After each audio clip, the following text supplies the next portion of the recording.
Hello and welcome to another episode of Let's Talk Rangers. As always, I'm your host, Kyle McLean, and I'll be joined by fellow co-host Ross Chalmers.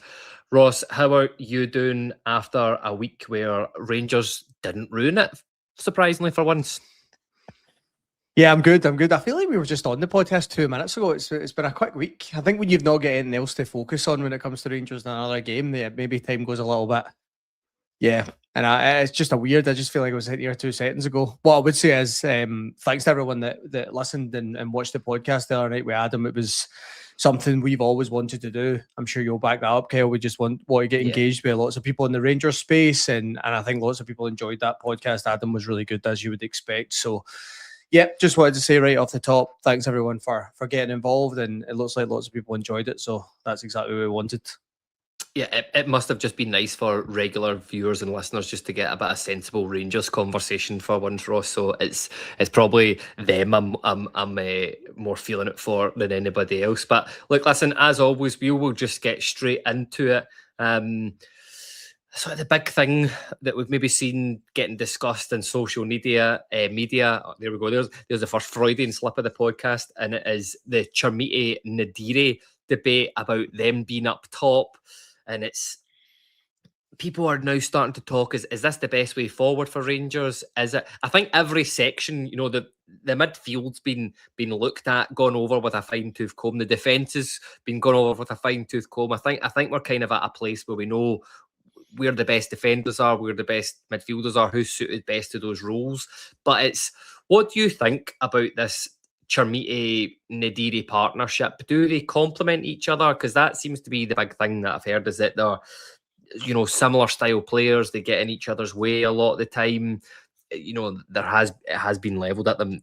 They are two strikers. I think since they've been playing with each other, I think they've had maybe 5 goals in all competitions, and that's been in 2 games, one against Celtic and one against Hearts, where all of those goals came from Chermiti. But is it a case of their style doesn't suit Rangers, or the system doesn't suit, or are they just still learning and adapting into roles? Do you know what? I think there's a little bit of everything. I think the eye test would probably tell you they look a wee bit too similar and they maybe want to do a lot of the same things. In my opinion, after the game the other day, was maybe Rangers would have to make a change here. It was something I did put online. It was something we spoke about as well. I wasn't convinced after that game long term if that was the right approach from us. I quite like the shape that Danny Röhl is going for. I just wonder if some different personnel in there alongside either Chermiti or Naderi might get a wee bit more out of it. Could you throw a Miovski, for example? It gives you a little bit of a different profile. Could you potentially put one of the midfielders in there that maybe gives you a little bit more in the build-up and a little bit more creativity? There's a little bit of a kickback from that where people say we just simply don't have the creative players in the squad at the moment, so would you not rather go with 2 strikers? And I think, look, that is fair.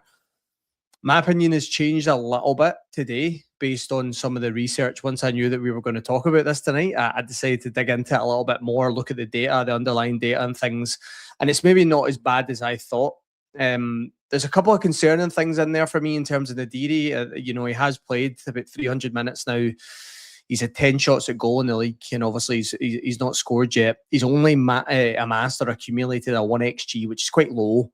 But the positive, what I would say, is 0.72 of that came over the weekend, right? So there's maybe more encouraging signs that Naderi's starting to find himself in goal-scoring positions. Chermiti's the one as well that outside of those Hearts and Celtic games, which, by the way, are very, very important, but I think what you always need in a striker is consistency. Especially for Rangers that are looking to win titles, you need a striker that will score week in, week out, and clearly Chermiti at the moment is not doing that. I had to look at his underlying data as well. It's not terrible. I think he's got a 1.96 in the last 3 games outside of those Celtic and Hearts games, but he hasn't found the net, and I think that's the most disappointing thing for me. But overall, Rangers are creating chances with this shape. And that was maybe something that I overlooked a little bit initially when I thought about it. I just looked at that game at the weekend, the previous couple of games where it's maybe not been great on the eye. But ultimately, if you look at what Rangers are doing, they are creating chances, and defensively they look to be a lot more solid again. So maybe that shape is helping with that as well. So it's one of those ones for me, Kel, that I'm kind of sitting on the fence a wee bit here. I can see both sides of this. I'm not sure about it long term, but I think maybe from what I've looked at today, there's maybe a little bit of reasoning there that you continue with it for now and you see how it plays out. I think what we're really looking for is one of them to start scoring goals consistently. I think if you get that, just one of them scoring goals consistently, there's an argument to say you stick with that system long term because the other one is helping the goal scorer, right? I think that's what we're really looking for. Until we get to that point, I think the support will be skeptical about this because you've got two strikers and neither of them are scoring goals. Like that's not really how you would set up, and it's not really the reason why you would play two strikers to begin with. So as you can probably tell, I went a little bit back and forth on this. What I would say is I would maybe expect to see Miovski a little bit more in the upcoming weeks because I do think he can give you something a little bit different. There's no doubt in my mind Miovski has not been the player that we expected joining Rangers. He's really not shown any of the ability that I thought he did have. But I do think he is different to the two of them. And I do think he would maybe complement both of them better than each other do at the moment. But it's a bit of a work in progress for me. And I think there's enough there that we stick with it for now. But definitely a little bit of an underlying concern. Yeah, I think that's a fair summary. Rab Fisher here says, Röhl is going to start Chermiti, so he should be paired with Naderi. There is no one else. My take on the Naderi Chermiti is you can't fault their work rate. Like, see Paisley as well at the weekend there.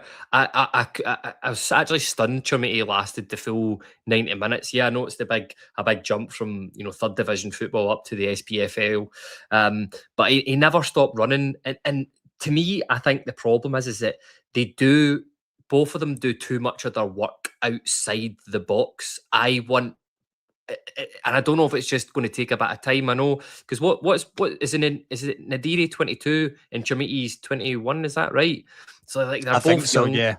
But I totally understand. But that's the frustration that we have as a support is because we're Glasgow Rangers. We shouldn't be. It's okay if we got two strikers in, but maybe one of them developing and the other one needs to be firing on all cylinders. That's just maybe not what we're getting. It was fascinating hearing you talking about their XGs and how many goals and stuff like that they should have gotten. But if that's coming up, I suppose it is a positive sign. But that's been a real problem for us all season, to be honest with you, Kyle. The strikers have not had enough chances. I think over the season, Chermiti's got a 7 XG. Like that's low. That really is low for what you would consider a first choice striker for Rangers. You would expect that to be definitely into double figures or even high in the double figures, to be honest with you, if we were having a great season. So for him to be at 7 XG, he's actually outperforming that. He's got 9 goals, right? So I think that's the concern for me overall with Chermiti. Does he do enough to get himself into goal scoring positions? I think Naderi's the same, and I think that's why I highlighted that game in the weekend, that Naderi did start to get a little bit more chances in the round the box. He did start to accumulate more chances in better areas, and maybe that's something we work with. But I totally agree with what you said there. I think all the best Rangers teams have had a consistent striker, like a goal scoring striker that puts the ball in the back of the net week in, week out. All the best teams have had that, and I don't think we've got that at the moment. And that's maybe again one of those concerns I have in terms of this league title. I think all the teams need that. I think you need that type of player to lift titles. You need someone that you can rely on. If the ball falls for them in the right area, they will take their chances. And unfortunately, at times we've seen with Youssouf Chermiti this season, not just the last couple of weeks, a lot of the season, he's not clinical enough, and maybe that will come over time. And Ryan Naderi might be the same. They might both develop into goal-scoring strikers, but I think both of them would benefit from a type of player like that alongside them right now. Do you get what I mean? Maybe more of an experienced head in there that would guide them both and let them both do their best work outside the box. Listen, you try telling a Rangers that Chermiti is actually outperforming what he's expected to be doing this season, and good luck to you. And listen, I know you kind of touched on it a wee bit there. I mean, is it because it's a guy that's frustrated the life out of me? I think we'll come on to talk about him later on in the podcast, but in terms of who we're facing at the weekend, but surely. It's just there's times at me where it's so frustrating where previous games where Chermiti and Naderi have both been absolutely gubbed. I was stunned even to see Miovski coming on at the weekend. I couldn't believe it when I saw him pulling his jumper off and the orange shirt underneath it appearing. But he's just a player that Röhl doesn't seem to trust. I mean, his data set and his set of skills suggest that he should work well and complement one of these players up front, Ross. Is it as simple as, if we're going with Naderi and Chermiti, maybe we just need to try, Naderi and Miovski for a bit? But there's only eight, 9 games left of the season, and that's the problem, isn't it? Yeah, and I think Miovski's had a lot of time to prove his worth now, and he's not really done it. And I think it's clear that Danny Röhl doesn't fancy him. That's obvious, and I wouldn't be shocked if Bojan Miovski left Rangers in the summer because it's just not worked out for him. I do agree with you, though. I just wonder if he would give something a little bit different, because what we've seen with Miovski at Aberdeen was he was a player that played on the last line. He played on the shoulder of the last defender, and he wanted to run the channels, and he wanted to make runs in behind. I don't see a lot of that from these two strikers. I think both of them want to drop into space and help with the build-up or try and carry the ball, and that's all well and good. And I think you do need some of that in your side. Do you need both your strikers doing that? I'm not convinced. It's maybe something, again, Danny Röhl would argue and say, well, actually, we need that because we are struggling to play through the lines. We need the strikers to drop in, and that's why I'm going for this. And also, something you referred to, they both do work incredibly hard on the front line. And maybe that is something that Danny Röhl looks at and thinks, well, defensively, they help us a lot. So I want to go with them and hope that they take their chances when they come. But there is that underlying feeling for me. I'm not convinced by Miovski one bit, to be honest with you. I think he's probably the player I've been the most frustrated with this season. And I think it's because of what we've seen him do at Aberdeen. And again, it's never a guarantee. If you sign a player from the Scottish League or domestic experience that they're going to come in and be able to deliver at Rangers, it's never a guarantee. But I think we just expected a little bit more, right? Because he doesn't look anywhere near the player that we've seen at Aberdeen. But I do wonder if he could just give you something a little bit different. And I think if I had to choose out of the three, the ball falling to a striker and around the box, I think Miovski would be the one I would pick to put the ball in the back of the net. And I think that maybe tells you where we are right now, right? Because he's been so poor. The fact that we're even saying that shows you that we maybe just don't have a striker like that. But yeah, I think it is a good point, and I have seen quite a lot of people saying it actually over the last few days, that maybe it is that even if you don't fancy him and you don't think he's the right striker for you long term, and that's okay, managers are allowed to make their assessments. But if you're insistent on playing with three strikers and the two at the moment maybe aren't giving you exactly what you want, then maybe you've got to try the third one and you've got to give him a chance and see if he can bring you something a little bit different. He did hit a little purple patch in the middle of the season, if you remember, Miovski, and he fell away again. If he could hit something like that, where he gets a good run of games going into these last 8, he could be the difference, right? A player like that can put the ball in the back of the net is someone that could potentially make the difference. The Rangers are creating chances now, which is something we've struggled with. They are creating chances. The XG is good for us over the last few weeks. So do you put something like that in the side that potentially can bury them? I think that's where my mind is going on this. It's time to take a risk, I think, with selections. I don't think we should be static. I don't think we should just say, this is my team for the rest of the season. If it's not working, I think we have to explore other ways to get the most out of the side. Yeah, I think that's been the disappointing thing. I think a lot of Rangers fans feel that maybe that there is a solution there, but it's come back again, isn't it? It's the personnel that we have at our disposal are just not cutting it. Speeds 98 says, but that's what you need, a player who can run the channels. This cross ball in the box is not working, and James Glasgow, I suppose, just backs it up by saying forwards are only as good as the service you get. And if that's Scov Olsen pinging in a wee dink ball right into the middle of the pitch for an overhead kick, I'll take it all day long. But listen, the next player that we have waxed lyrical about him here, but I feel he's due another wee bit of praise because let's not forget where Manny Fernandez's Rangers career started off. He's gone from the 4th choice centre back under Russell Martin to our 1st choice centre back. I don't think that's even a debate now. I think anytime if we're talking about teams, I can't remember the last team, Ross, that you and I discussed our sort of team prediction that didn't include Manny Fernandez in it. So I think that tells you everything you need to know about him. So far, his stats this season, he's played 20 games.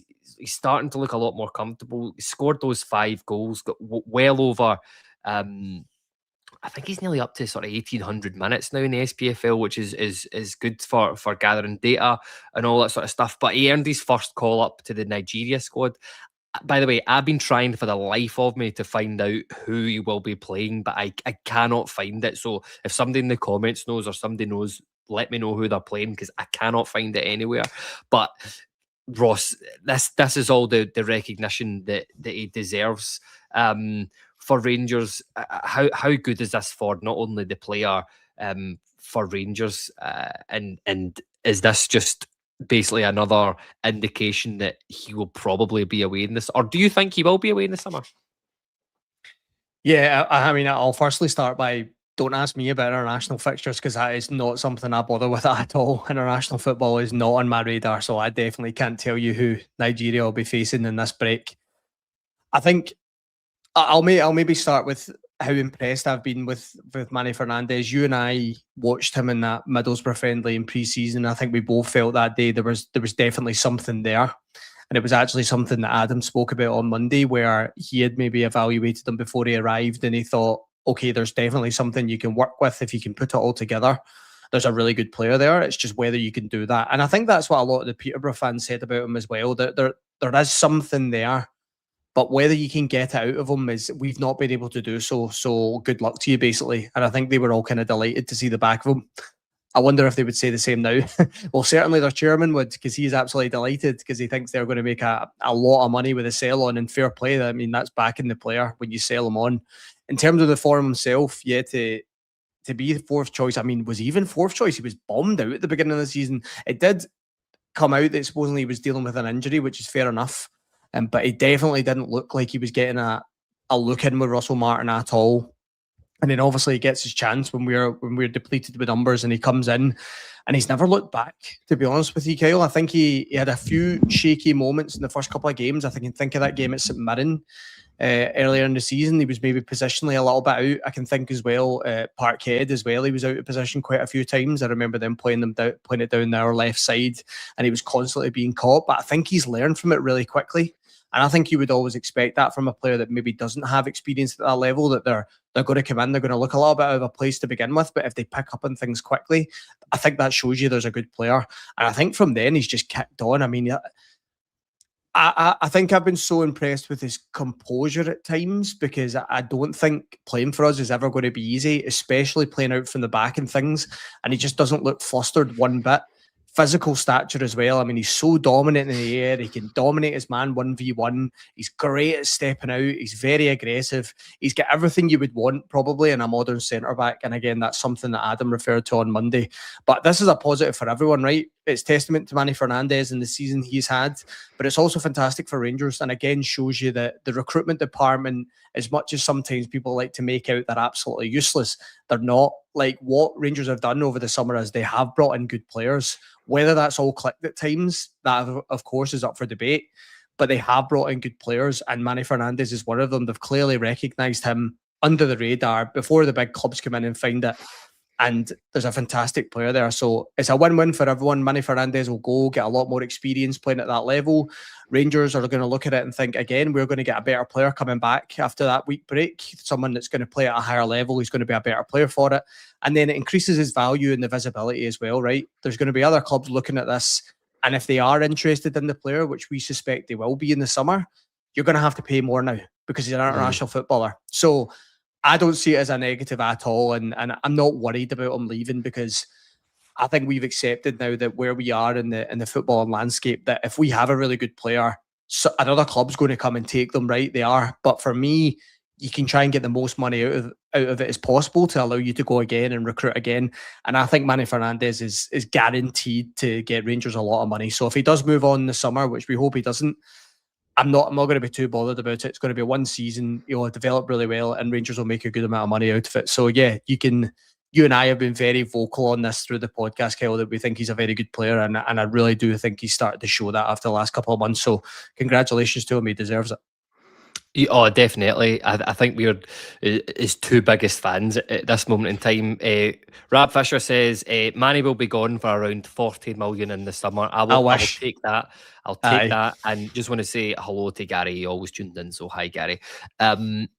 Just before we move on, I think what I would like to say about Manny Fernandez, and this is what differentiates him between a lot of members in our squad for me, is that he is the one player that has belief in himself.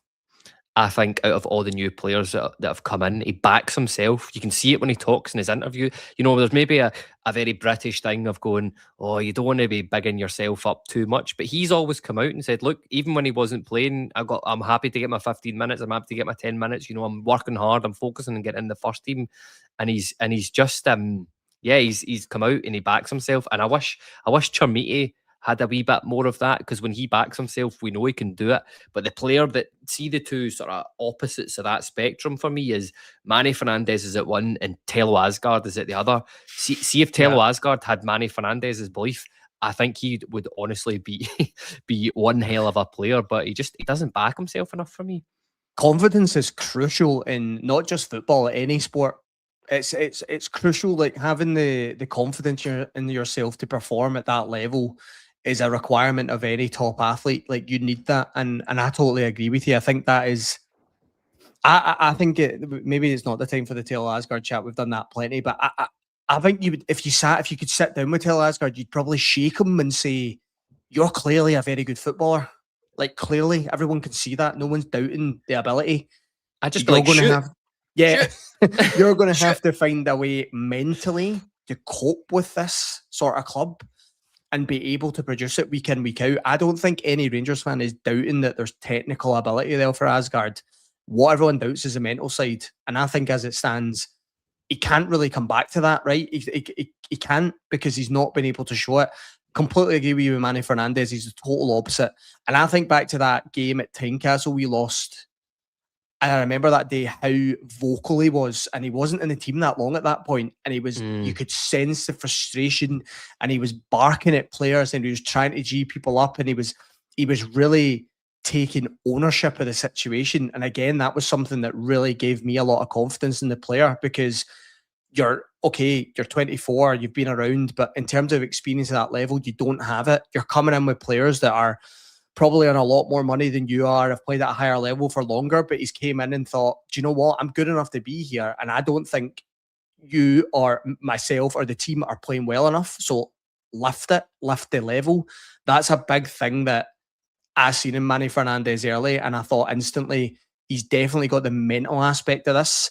And when you look at him as a footballer, he's got the technical and physical aspect as well. So, like the Peterborough fans spoke about, like Adam referred to, it's all there. It's putting it all together as a package. And if you do that, you've got a fantastic player. And I think he's shown that now. Get the cliche klaxon ready, but he will make a good captain one day for a team, won't he? I think so. It's all there for him, I think. Yeah, look, I just want to, before we move on, just a couple of comments. And this name took me far longer to read than what it should have, by the way. It's Scout Chris. He says, not bad for a supposed League One duffer.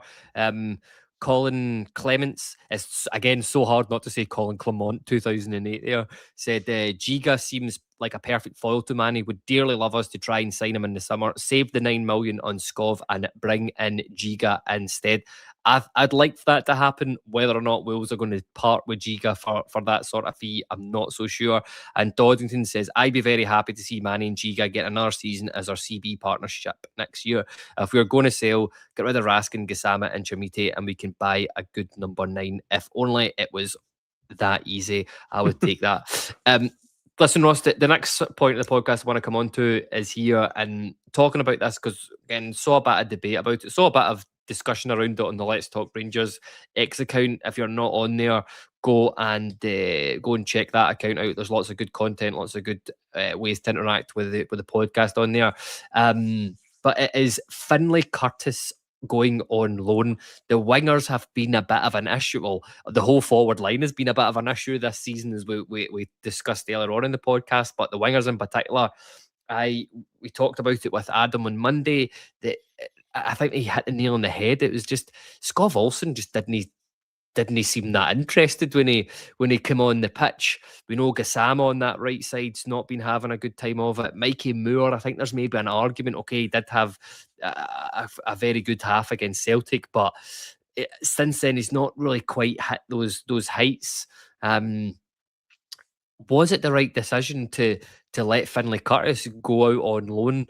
Maybe your reactions telling us the answer to that one already, Ross. But I'm asking you, it's because it's been out there, it's been discussed with Rangers fans. I've seen the arguments. It absolutely was the right decision, and I've seen no why are we letting a player go out when we've got these in the squad and he's better than these.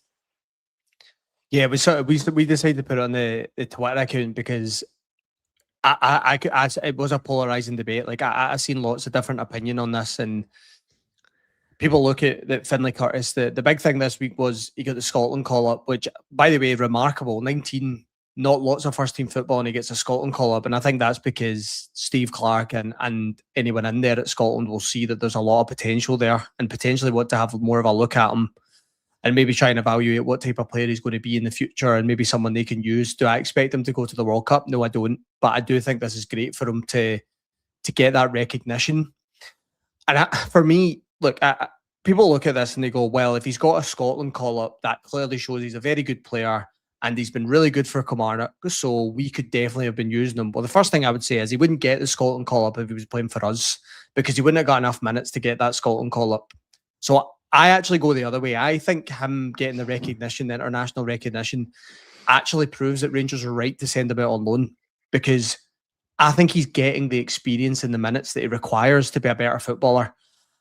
And look, I can see both sides of this. A lot of people argue and say, but he could give us something to help with the title race. He could come on, he could score goals off the bench. And look, I totally understand that. But if Danny Röhl doesn't think he's ready, then the next best thing for him is going out on loan and getting first team minutes. It's something, Kyle, that's really frustrated me over the years, because clearly Rangers decided to go with this academy approach where they wanted to get all of the young boys playing against what they considered the best academies in the world. And that's what they felt would be best for the development. They didn't think playing against players in the lower leagues of Scotland was worthwhile. What I would say is the Rangers B team playing in the Lowland League probably wasn't worthwhile. That level is too low. But the Championship, League One, where we've seen lots of players in there for Rangers this season, I'm thinking of Callum Burnside. I think he's doing really well. Is it Alloa? I think there's a few of them on loan at Alloa. I think Josh Gentles as well. Yeah. So there is a place that these players can go play, and I think the main frustration for me over the year is guys like Leon King, Bailey Rice, I even think of Alex Lowry. We didn't prioritise them getting them first team experience, and I think that set them back. And I think all three of those had the potential to play for Rangers long term. I really do. Yeah. Especially Bailey Rice. I've spoken about this before. I was lucky enough to go watch him in the Glasgow Cup final a couple of years ago, and he was 16 at the time, and he was playing it was the B teams playing each other. It was the Old Firm, and he's playing against 18, 19-year-olds for the B team at Celtic, and he was the best player in the park, Kyle. He dominated everyone, and everyone leaving Ibrox that night said, that's a player that Rangers must develop correctly. And I think what we've not done over the years is make the most important thing for these boys first team minutes. That for me, sorry, on you go, jump in. I was just going to back up your point so much by saying the literal real life example of that is Lennon Miller, because they were the same age coming through. And the only difference, I suppose the main difference in their development was he was exposed to first team football far early. Well, what did they nearly rack up 100 games before he moved over to Italy, which is crazy. Yeah. Sorry, I cut you off there. I felt like no, you're right. And I think another one that and he's our own is Nathan Patterson, because we exposed him to first team football early. Now he was at a level that Steven Gerrard obviously felt he's ready to go already. He doesn't need a loan. He's ready to go. And sometimes players will come through like that. You could maybe argue Findlay Curtis is close to that, because he did get first team minutes before he's went out on loan. But if Danny Röhl and the academy think, look, this is the best thing for him, get him first team minutes, then the loan is the right thing, and we will get a better player next year. We have to develop these boys for the long term.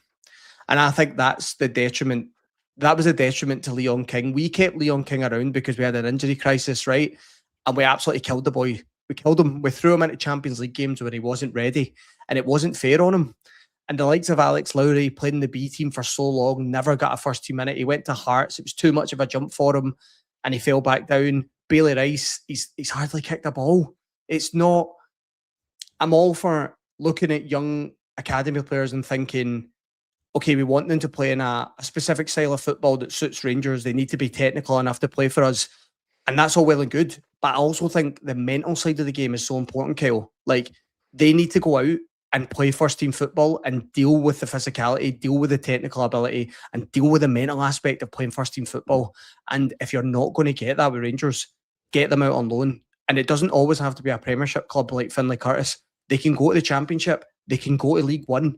And if they outperform, they do well, you recall them and you send them somewhere else. Like, I'm glad that Rangers have clearly changed their approach on this. And they believe now that first team football is the most important thing, because I really do think over the next few years, if that is the way we go about it and that's what we prioritise, Rangers will get much more of they'll get many more players coming through that could potentially play for us in the first team. And I think that's the most important thing. So, long-winded answer, I suppose. It was an opportunity for me to rant about these things. But yeah, it's 100% the right decision to send Findlay Curtis out on loan. I know. Yeah, no, for what it's worth, I do agree. These guys need to get as much experience in their legs as possible. And it's I don't want to say it's certainly stifling a lot of players' careers. But that's just how long ago I was going to pipe up there. But I'm convinced that Findlay Curtis is only in this Scotland team, by the way, because Steve Clark's looked down at a sheet and just seen brackets Kilmarnock and totally forgot that he's been playing with Rangers and just punted them. He's left Rangers now. I'll take him. Get him in. Get him in. He's left Rangers now. Get him in. But listen, there's a few comments here. Gary says Curtis will come back a better player from his loan spell, but I think we could have been playing him in our team right now. Offers more than Gassama or Olsen. Scout Chris says Curtis playing 20 minutes here and there. For us, it was only stagnating his growth. Doddington says no point looking back. We'll get a better player, so I'm sticking with right move, which I think that is as long as they go out, they get a bit of an experience and they come back and they can help your squad. That's exactly what you're looking for. Colin Clement says Curtis looks like his loan spell has leveled him up. He could go on to be a great addition next day. Great move for us and him, it seems. And Luke says, I think the loan was correct. A lot of us have put so much hope into Curtis at the moment. He's very inexperienced, dips in form, and confidence could happen. But you've seen it. It's just so funny how, like, you know, the way we view Findlay Curtis, and I get it that he's gone to Kilmarnock and they already see him as like a key part of that team. Where I mean, Neil McCann's already coming out and saying, you know, just because he's got a Scotland call up doesn't mean he'll be starting every game. And it's like, you know, you'll be daft not to start an international. Then you go. I work with a Kilmarnock fan, and I was speaking to him about him today, and he was so complimentary of him, and I didn't think he would be, to be honest with you, Kel. I thought he would maybe just. He's been all right, and he was like, he's brilliant. He's a really good young player. And you know the big thing he said about him, and it was something I think we recognised as support. He said he can get a shot off from anywhere.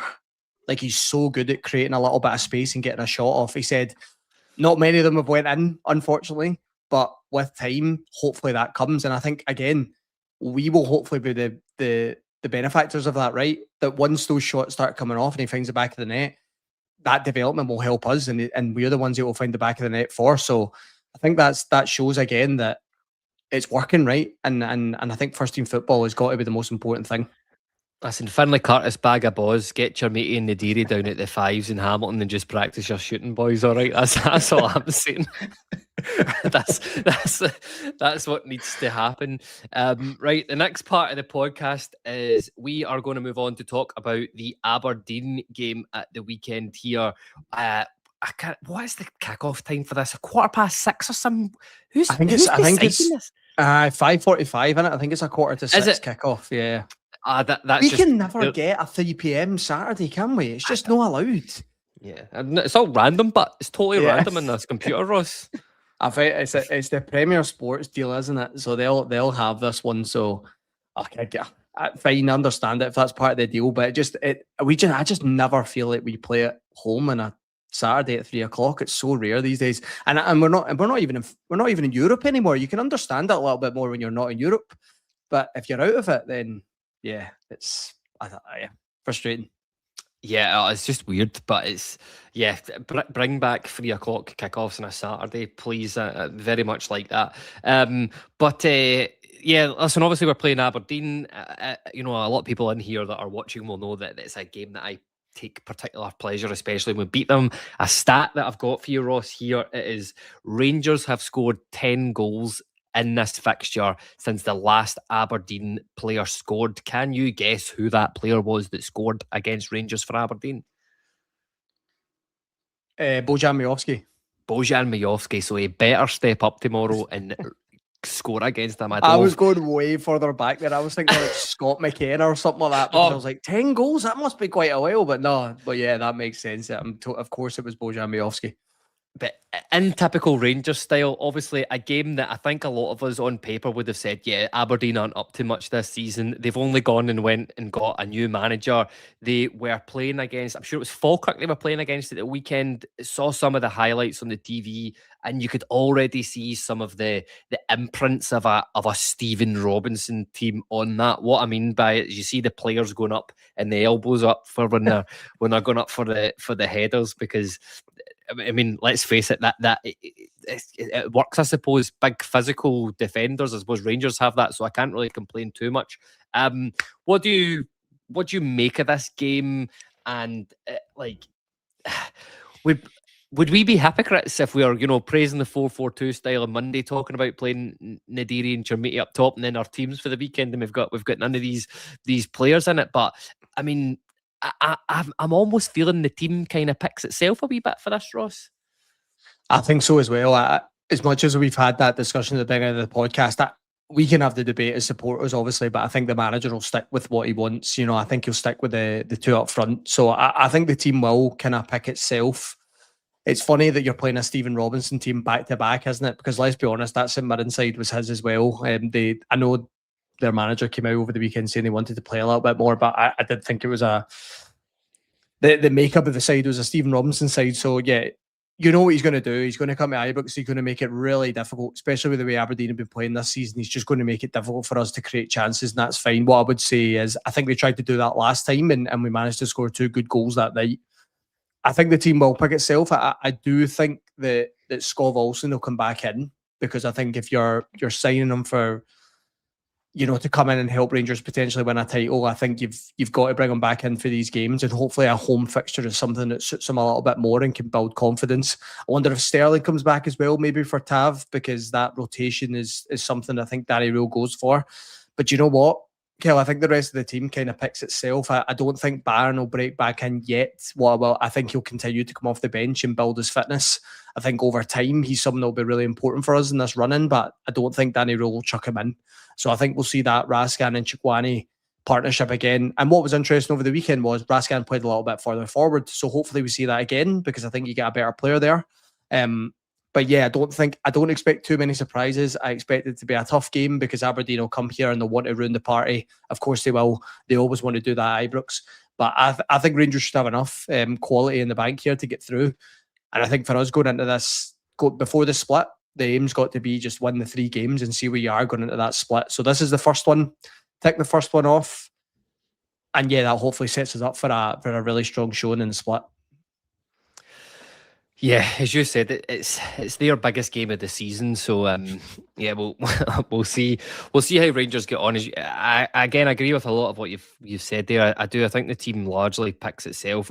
It'll be interesting to see who is in at that right back slot, and I'm just hoping for another considerate ball from Raskin, because that's something we don't see an awful lot. I was delighted for him at the weekend when he got the assist. But listen, I think that just about wraps it up there for this episode of Let's Talk Rangers. A huge thanks to everybody, as always, who's tuning in today, whether or not you're listening to us out and about or you're joining us live on YouTube. Thank you so much for all your interaction and comments. The support you show us every week just blows us away, and the conversation and the ideas you bring is what keeps the show moving forward. If you've enjoyed it, drop us a like, drop us a subscribe, and turn on those notifications. I've checked, they definitely do work every time we go live, so you'll know when we're on. And if you're watching this after it's been live, leave us a wee comment if there's anything you think you want to talk about.